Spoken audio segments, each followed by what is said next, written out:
Oi, gente, eu sou a Priscila Mendes e eu tô na quadra com o Silvio Bastos.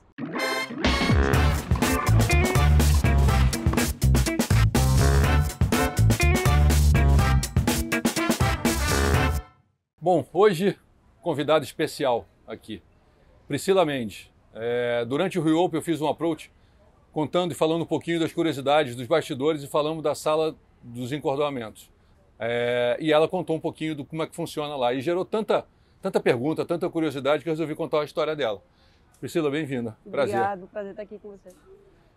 Do início, por que tênis? Da onde surge? Onde você começa? Da onde você é? Eu sou de Recife, nasci em Recife e comecei a jogar tênis perto dos 10 anos de idade. E por mais que fosse um esporte paralelo, eu jogava na verdade futebol, cheguei a jogar pelo esporte, cheguei a jogar semi-profissional. Tênis sempre fez parte da minha final de infância, né, e adolescência. E eu fiz faculdade fora, projetei toda a minha educação para fazer faculdade nos Estados Unidos. E quando eu fui aceita na faculdade e acabou que meu pai não deixou eu ir porque ele queria que eu ficasse perto dos meus irmãos que já estavam lá, e a faculdade que eu consegui entrar de última hora não tinha futebol, que eu queria fechar uma bolsa. A ideia era com scholarship para futebol. Para futebol. E aí acabou que teve um dia lá, ia ter um aulão, uma clínica de tênis, eu falei, vou bater uma bolinha. E no meio do treino lá, no meio do bate-bola, a técnica da faculdade me abordou e me ofereceu uma bolsa integral para jogar tênis. Então eu acabei. Mas quando você saiu daqui, você estava treinando? Você tinha treinado? Eu fazia tênis 2, 3 vezes por semana de forma casual, mas nunca fui atleta juvenil de tênis. E nunca imaginou que o tênis pudesse te dar uma formação acadêmica nos Estados Unidos? Pois é, aí joguei 3 anos de tênis, acabou que meu último ano eu transferi para finalizar a bolsa com futebol. Uhum. Aonde você fez? Eu fiz na Universidade do Sul da Flórida. Uhum. E aí foi a minha história com tênis, né? Fiz tênis universitário, sempre fui apaixonada pelo esporte, passei um tempo sem jogar, depois que eu me formei, casei, tive filho, mas depois que eu voltei a jogar, cerca de 10, 11 anos atrás, eu não consegui parar mais. Tá, mas aí, o seu momento atual, como é que surge encordoamento? Em algum momento você sonhou, você imaginou? Não, você teve a curiosidade? Caiu no colo, né? Mas como que cai no colo? O encordoamento, meu tênis, eu jogando praticamente todo dia, eu quebro muita corda. Então, comecei a pensar, a gente foi fazer uma viagem, meu marido, a família, eu falei, eu acho que vou comprar uma máquina de cordoar. Eu falei, Mas o que é manual, aquela de manivelinha, assim? Eu queria comprar alguma máquina, eu nunca tinha pensado nem em cordoar, mas eu não estava muito satisfeita com o serviço da minha região. Eu sou uma pessoa um pouco sensível com encordoamento. Então, em Recife, isso? Em Recife. Uhum. Aí eu sentia que cada hora vinha do jeito, vinha do outro, não encaixava. Aí eu falei, sabe uma coisa, eu vou aprender a fazer a minha raquete. Aí nessa viagem procurei um profissional especializado nos Estados Unidos. Ele me deu um curso de 2 dias. Fui o intuito de aprender a fazer a minha própria raquete, né? E aí comprei uma máquina, voltei para o Brasil e comecei a botar a mão e realmente fazer as raquetes. Aí vai pintando um, vai pintando outro, pede para fazer e você vai treinando. Por enquanto em casa? Por enquanto em casa. E aí você vai pegando gosto, aí eu comecei a me especializar. Fui procurar um curso mais profissionalizante, fiz um curso em São Paulo, na Associação Europeia de Encordoadores, chamada ERSA.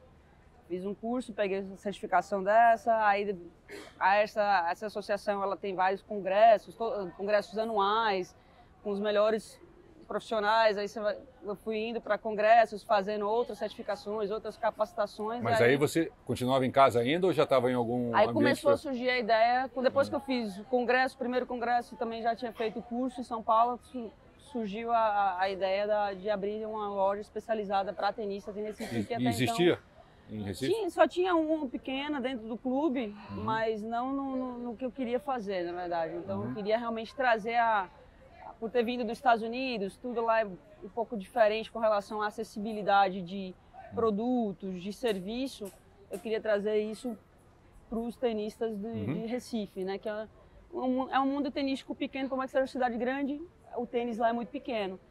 Então aí foi onde surgiu a ideia de abrir a loja e eu continuei buscando, continuei peguei muito gosto para isso e fiz congresso na Itália, fiz congresso na Espanha, fui para congresso na Alemanha, e sempre em contato com os melhores e aprendendo. E aí foi onde foi abrindo as portas e surgiram oportunidades para encordoar em torneios de nível maior. E nesses congressos é que surgem os convites, você conhece as pessoas? Quer que não, o relacionamento faz parte do nosso dia a dia, então... Porque provavelmente eu imagino que você vai ter vários profissionais bons ou muito bons fazendo a mesma coisa. Exatamente. E o relacionamento nesses eventos acaba te dando a oportunidade de um convite aqui. Sim, exatamente. E aí nesses contatos, nesses relacionamentos, o que você já fez? Para onde você já foi? Meu primeiro torneio foi em São Paulo, quando a gente ainda tinha o Brasil Open. Foi uma ATP 250, foi ali no Pinheiros. No ano do Pinheiros. No ano do Pinheiros. Foi o primeiro ano que eu fui, e aí no ano seguinte já surgiu o convite para Ali foi o primeiro torneio nível ATP que você nível faz? Nível ATP. Na região onde eu estou, no Nordeste, não tem tantos torneios em nível Future Challengers, então, como o pessoal já sabia que eu já tinha uma base boa de ter ido para os congressos, o pessoal já me conhecia, então acabou que surgiu essa oportunidade de fazer o 250, e aí no ano seguinte eu já comecei a vir para cá. E ali, naquele momento, você era uma das encordoadoras? Era uma das encordoadoras. Diferente da sua função aqui? Isso, os últimos, acho que 4, 5 anos eu sou encarregada de montar e organizar a sala de encordoamento daqui do Rio Open. Aí, além do Rio, que é um ATP 500, eu já tive o prazer de participar do Master Build de Madrid. E ano passado eu fui para o meu primeiro Grand Slam, que foi a Austrália. É mesmo? E... É fantástico. Você tá um pouquinho de você estar mas que você não jogue e não tem esse nível para jogar. Mas olha só, mas isso na minha cabeça é muito claro, né? Se você está num Grand Slam, você está entre os melhores profissionais da tua área. Vai ter o fisioterapeuta, que vai estar entre os melhores fisioterapeutas, os jogadores, ou seja, em cada área, em cada setor, os melhores daquele esporte vão estar. Seja os árbitros, ou os fisioterapeutas, ou os médicos, ou os jogadores, mas todo mundo do melhor que existe dentro do tênis vai estar naquelas 2 semanas naquele local. Isso, é uma sala de encordoamento de perfil diferente. A gente acaba que em um dia faz o que a gente faz aqui o torneio inteiro. Então é outro ritmo, é outra atmosfera, cada um na sua proporção, mas é diferente e é muito gratificante poder ser considerada a estar num evento desse esporte. E os conceitos que você passou aqui no approach que eu gravei com você pegou nesses eventos e traz para cá, por exemplo, aquilo que você falou do mesmo encordoador com a mesma máquina, pegar o mesmo jogador do torneio inteiro. Isso, quando você vai pegando experiência em nível ATP, a gente já começa a entender como funciona o atleta profissional, que é diferente do atleta amador, né? O nível de precisão, de sensibilidade, de exigência, então, de demanda, tudo isso é diferente do que a gente lida no dia a dia como lojista, como tenista, amador. Então, é outro mundo, na verdade. Quando você recebe uma raquete de um jogador e ele te pede alguma coisa que você discorda totalmente, você não quer... Aqui em torneio a gente está na função de fazer o serviço que o jogador pede. E quando você recebe na sua loja alguém que fala uma coisa totalmente absurda, você aconselha? A gente vai dar um aconselhamento, a gente não se nega a fazer, o cliente ele vai pedir o que ele quer, mas a gente vai dizer, ó, isso aqui pode não estar tão coerente, que tal você experimentar isso? E a gente dá os motivos por qual isso, a gente fundamenta isso para o cliente. Na grande maioria, o cliente acaba acatando a sua opinião profissional. Vou fazer uma pergunta bem técnica. A diferença de 2 e 4 nós? Diferença de 2 e 4 nós. E não existe diferença comprovada de que 4 nós é melhor do que 2 nós. Algumas marcas elas pedem para fazer 4 nós, não recomendam 2 nós, porque o encordoamento de 2 nós ele requer um grau técnico de encordoamento melhor. A chance de você perder a precisão é maior quando você segue direto. E a chance de você danificar o material é maior. Então, muitas raquetes, elas têm a finalização das verticais na parte de baixo da raquete. Se você não souber a técnica apropriada para encordoar essa raquete de cima para baixo, você pode danificar o aro e distorcer o aro ou até empenar o aro. Porque a parte de baixo, ela tem uma rigidez diferente da parte de cima. Então, no momento que você começa a encordoar, com 2 nós, obviamente, de baixo para cima, você muda o formato da cabeça da raquete, então você bota pressão demais na posição errada, ela vai subindo de uma forma diferente e ali aquela parte do topo da raquete ela não tem a mesma rigidez da parte de baixo. Então é muito mais perigoso para um encordoador que não tem a experiência, não tem o conhecimento de fazer erros com 2 nós do que com 4 nós. E, por exemplo, uma marca que manda todas as cordas com 7 ali, mas separados em 2, é porque ela já está meio que te indicando a fazer com 4 nós. Quando a gente compra em 7, a não ser que seja um encordamento híbrido com 2 cordas diferentes, honestamente eu não vejo ela vindo separada já em 2 pedaços para você obrigatoriamente fazer 4 nós, não. Ela não está ali fazendo para te induzir ou te obrigar a fazer, não. Ela vem inteira e você faz por opção. É um bom encordoador, que ele tem a noção do que ele está fazendo, de como ele pode fazer certos ajustes, ele pode mudar um buraco de nó, ele pode mudar uma técnica para poder deixar o encordamento mais limpo, seja com 2 ou com 4 nós, ele pode fazer algumas mudanças, portanto que ele siga uma coerência. A gente aprende que a gente tem que manter 3 coisas em mente. Uma, manter a integridade da tensão, a outra é manter a integridade do aro, entendeu? E a outra é manter a integridade da corda. Então a gente mantendo essas questões em mente, e sabendo como manter essas coisas funcionando de forma coerente, a gente vai conseguir ter um bom encordamento. Sem falar nomes, né? Porque eu acho que não faz muita diferença. Mas de tudo que você já rodou, viajou, o jogador que pediu a tensão mais baixa. Tensão mais baixa eu encordoei com 10 quilos. 10,2 para ser mais exato, na Austrália. Na Austrália. Um jogador ou jogadora? Jogador. O jogador pediu 10,2 quilos. E, por exemplo, você na sua loja tem algum jogador amador que pede fração? A gente, na loja, especificamente não, mas na loja alguns clientes utilizam uma técnica chamada Sergete, onde ela tem uma tensão para pegar a mesma tensão nominal em todas as cordas, porque como a raquete ela tem longitudes diferentes, quando você pede 50 libras, nem todas as cordas vão estar com 50 libras, porque a longitude do aro vai ser diferente nas posições.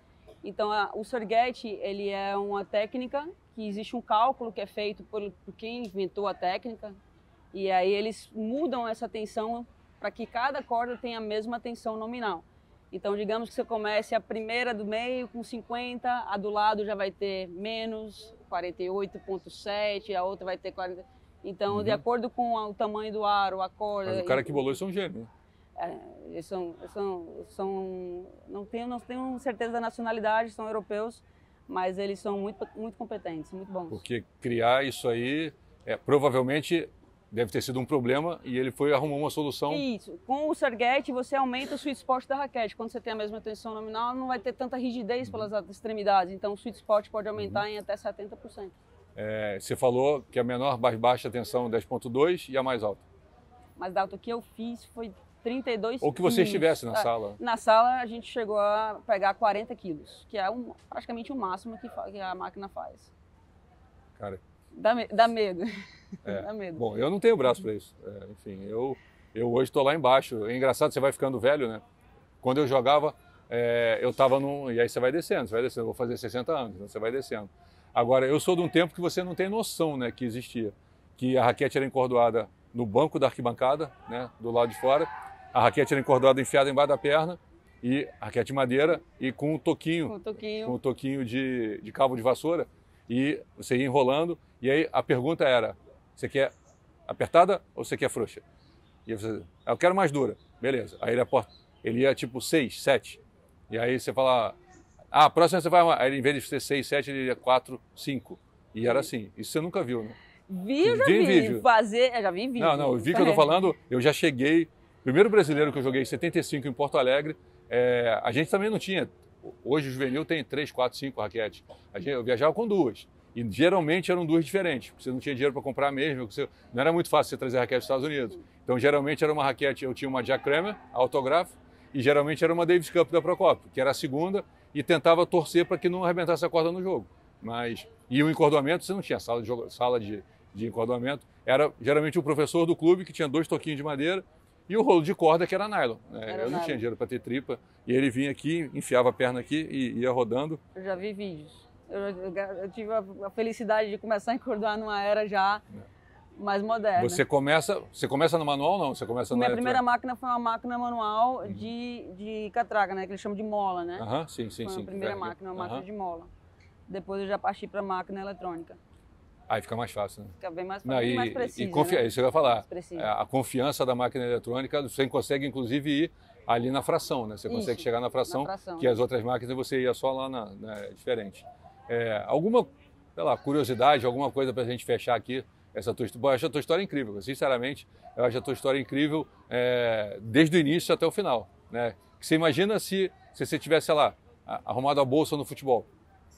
A minha vida seria disso, completamente diferente. Isso eu acho muito legal, né? Um fato em um dia transformou a sua vida inteira para você estar fazendo hoje e estar aqui.